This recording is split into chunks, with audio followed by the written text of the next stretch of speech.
আমরা গতকালকে ঢাকা মেডিকেল কলেজের কয়েকটা ইউনিটে গিয়েছিলাম, যারা আহত আছেন সেখানে চিকিৎসাধীন, তাদের খোঁজখবর নেওয়ার জন্য, বাস্তবে অবস্থাটা দেখার জন্য, এবং আমাদের সাথে তদন্ত সংস্থার লোকেরাও ছিলেন।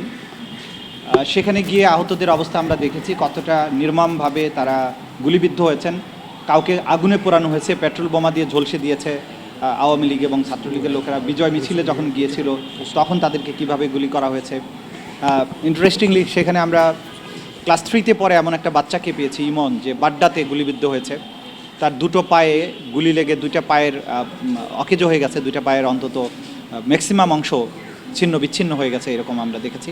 তাদের বক্তব্য প্রত্যেকেই বিচার চান এবং বলেছেন বিচারের জন্য তারা যা যা করা দরকার, সাক্ষী দেওয়া বা সব কিছুর জন্য তারা করবেন, এবং তাদের একটা ক্রাইং নিড আছে। কিন্তু একটা জিনিস আমি খুব অবাক হয়েছি, যে প্রত্যেকেই এত বড় কোরবানি তারা দিয়েছেন জীবনে। অনেকের মারা গিয়েছে বা কেউ আহত হয়েছে। আমি দেখেছি একটা বাবা তার ছেলেকে বাঁচাতে গিয়ে আহত হয়েছেন। তারা আহত হয়েছেন, তাদের জীবন সংশয়ের মধ্যে আছে, কিন্তু তাদের মধ্যে কোনো অতৃপ্তি নেই। তারা যেটা মনে করেছেন যে দেশের জন্য এটা হয়েছে, তাতে আমাদের কোনো আফসোস নেই। তবে বাংলাদেশে যারা এত বড় অপরাধগুলো করেছে তাদের বিচার জন্য আমরা দেখে যেতে পারি। এটা প্রত্যেক ভিকটিমের ফ্যামিলির এবং ভিকটিমদের নিজেদের বক্তব্য ছিল। সুতরাং বিচারের ব্যাপারে তাদের এই ক্রাইং নিড আছে। তদন্ত সংস্থা এবং প্রসিকিউশন, আমরা তাদের এই অনুভূতির প্রতি যথাযোগ্য সম্মান প্রদর্শন করব ইনশাআল্লাহ। আমাদের তদন্ত সংস্থার লোকেরা পরবর্তীতে গিয়ে এই সমস্ত আহতদের ডিটেইল বক্তব্য গ্রহণ করবেন, যে ঘটনায় কিভাবে তারা শিকার হয়েছিলেন, কখন তাদেরকে গুলি করা হয়েছিল, কারা গুলি করেছিল, যতটুকু তারা দেখেছেন, এই সব বিষয়ে বিস্তারিত সাক্ষ্য প্রমাণ রেকর্ড আমাদের তদন্ত সংস্থার লোকেরা পরবর্তী সময় গিয়ে করবেন। আমরা কালকে আসলে এটা শুরু করেছি। গতকালকে একই সাথে আমরা ঢাকা মেডিকেল কলেজের পরিচালক, একজন ব্রিগেডিয়ার জেনারেল, ওনার সাথে আমরা দেখা করেছি। ওনার কাছে জানতে চেয়েছি যে কিভাবে আহতরা এখানে এসেছেন, কতজন আহত বা নিহত মানুষ এখানে এসেছেন, কতজন এখানে এসে মারা গিয়েছেন, তাদের পোস্টমর্টেম রিপোর্ট কতজনের আছে, কতজনের নাই, না থাকলে কেন নাই, চিকিৎসাটা কী পদ্ধতিতে এখানে হয়েছিল, কিভাবে ডেড বডিগুলো এখান থেকে নিয়ে যাওয়া হয়েছে, এই সব বিষয়ে তথ্য আমরা তাদের কাছে চেয়েছি। উনি আমাদেরকে সর্বাত্মক সহযোগিতার আশ্বাস দিয়েছেন। আমাদের তদন্ত সংস্থার লোকেরা পরবর্তী সময়ে গিয়ে ডিটেইল এই সমস্ত তথ্য, প্রত্যেকটি আহত এবং নিহতের পোস্টমর্টেম রিপোর্ট সহ, চিকিৎসার কাগজপত্র সহ, যারা মারা গিয়েছেন কে তাদেরকে নিয়ে গেছেন, কোথায় দাফন করা হয়েছে, এই যে বিষয়গুলো, যাবতীয় তথ্যাদি যা এখানে সংগৃহীত আছে সব কিছু আমাদের তদন্ত সংস্থার পক্ষ থেকে সংগ্রহ করা হবে। এটি ছিল গতকালকের আমাদের তৎপরতা। আজকে আমরা বাংলাদেশের সকল জেলা প্রশাসক, সকল পুলিশ সুপার, সকল সিভিল সার্জন, সকল সরকারি এবং বেসরকারি হসপিটালের যারা প্রশাসনে আছেন, দায়িত্বে আছেন, তাদের কাছে চিঠি পাঠাচ্ছি। পাশাপাশি যে সমস্ত বড় বড় কবরস্থান আছে, সেই কবরস্থানের যারা প্রশাসক আছে তাদের কাছেও চিঠি পাঠানো হচ্ছে। যে বিশ্ববিদ্যালয়ের ভাইস চ্যান্সেলরগুলোর কাছে আমরা চিঠি পাঠাচ্ছি যে সেখানে কি কি ঘটনা ঘটেছে। তো এইগুলোর চিঠিতে আমরা অনুরোধ জানিয়েছি, হসপিটালে কতজন আহত নিহত মানুষ গিয়েছিলেন, কতজন চিকিৎসা গ্রহণ করেছেন, কতজন মারা গিয়েছে, তাদের সংক্রান্ত যত চিকিৎসার ডকুমেন্ট আছে এগুলো তদন্ত সংস্থায় সরবরাহ করার জন্য। পুলিশ সুপারদেরকে অনুরোধ করেছি যে তাদের এই এলাকার মধ্যে কতগুলো ঘটনা ঘটেছে, কতটা মামলা হয়েছে, কারা কারা সম্ভাব্য আসামি, কারা কারা ভিকটিম, এগুলোর তালিকা তারা দেবেন। কবরস্থানগুলোর কাছে চিঠি দেওয়ার উদ্দেশ্য হচ্ছে যে প্রত্যেকটা কবরস্থানে কতগুলো আইডেন্টিফাইড এবং কতজন আনআইডেন্টিফাইড মানুষকে দাফন করা হয়েছে, সেই তথ্যগুলো আমাদের দরকার, এবং কী প্রক্রিয়ায় কবে তাদেরকে এখানে আনা হয়েছে সেই জিনিসগুলো জানা দরকার।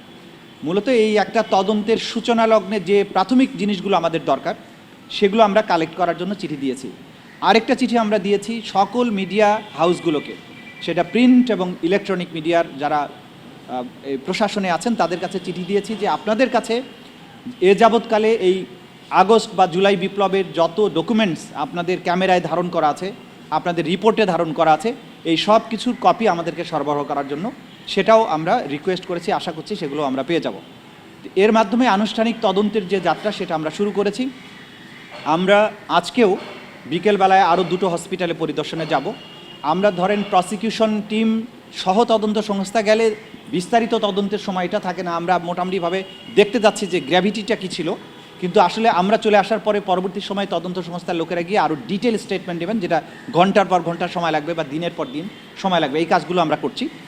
আমরা আজকে মেসেজ দিচ্ছি বাংলাদেশের এই ছাত্র জনতার অভ্যুত্থানে যে আমাদের ছাত্র নেতারা ছিলেন, সমন্বয়করা ছিলেন, তাদের সবার প্রতি আমাদের আহ্বান থাকবে যে আপনারা এই ফোরফ্রন্টে ছিলেন, ফিল্ডে ছিলেন, আপনারা দেখেছেন ঘটনাগুলো কিভাবে ঘটেছে।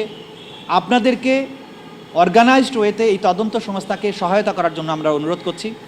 খুব সহসাই আমরা ছাত্র নেতাদেরকে বা সমন্বয়কদেরকে আমাদের এখানে আহ্বান জানাবো, তাদের সাথে বসে আমরা তাদের কাছে যে সমস্ত তথ্য প্রমাণ আছে এগুলো সংগ্রহের ব্যাপারে তারা কিভাবে আমাদের সহযোগিতা করবেন সেই বিষয়গুলো নির্ধারণের জন্য তাদেরকে আমরা এখানে আমন্ত্রণ জানাবো।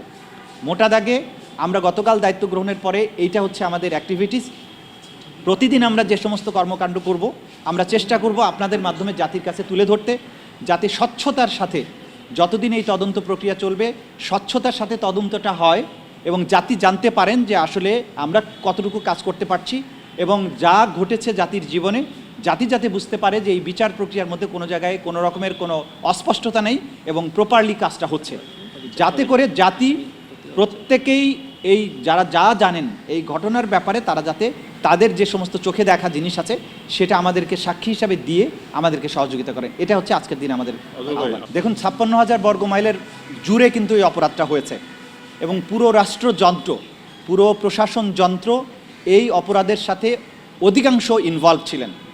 সুতরাং এই তদন্তের সম্পন্ন করতে একটা রিজনেবল টাইম লাগবে। আমরা জানি না সেটা কতদিন, তবে সেই সময়টা যাতে খুব বেশি না হয় সেটা আমরা এনশিওর করার চেষ্টা করব। বিচারের সব কিছু এভিডেন্স তাজা থাকতেই আমরা তদন্ত শেষ করব এবং সেটা বিচার প্রক্রিয়ার মধ্যে নিয়ে আসবো। কিন্তু এক্স্যাক্টলি টাইমটা বলার জন্য এখনও বোধহয় সময়টা ম্যাচিউর হয়নি।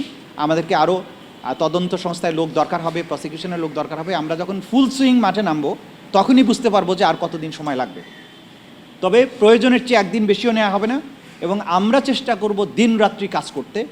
জাতির প্রতি এটা আমাদের অঙ্গীকার যে জাতির সন্তানেরা এত বড় স্বাধীনতা এবং মুক্তি এনে দিয়েছে, তাদের জন্য তদন্ত সংস্থা এবং প্রসিকিউশন যদি দিনরাত কাজ করে এই বিচারের কাজটা সঠিকভাবে করে দিতে পারে, আমরা মনে করব এই জাতির জন্য আমাদের এটা ক্ষুদ্র একটা অবদান হবে। বর্তমান সরকার কোনো রাজনৈতিক সরকার নয়, এই সরকার এসেছেন রাষ্ট্র কাঠামোটাকে ঠিক করে দেওয়ার জন্য। এই বিচার প্রক্রিয়া দীর্ঘ হলে এই সরকারের পুনর্নির্বাচিত হওয়ার কোনো কারণ নাই, সম্ভাবনাও নাই। সুতরাং এই সরকারের কোনো রাজনৈতিক অভিলাষও থাকতে পারে না, নেই বলে আমরা জানি।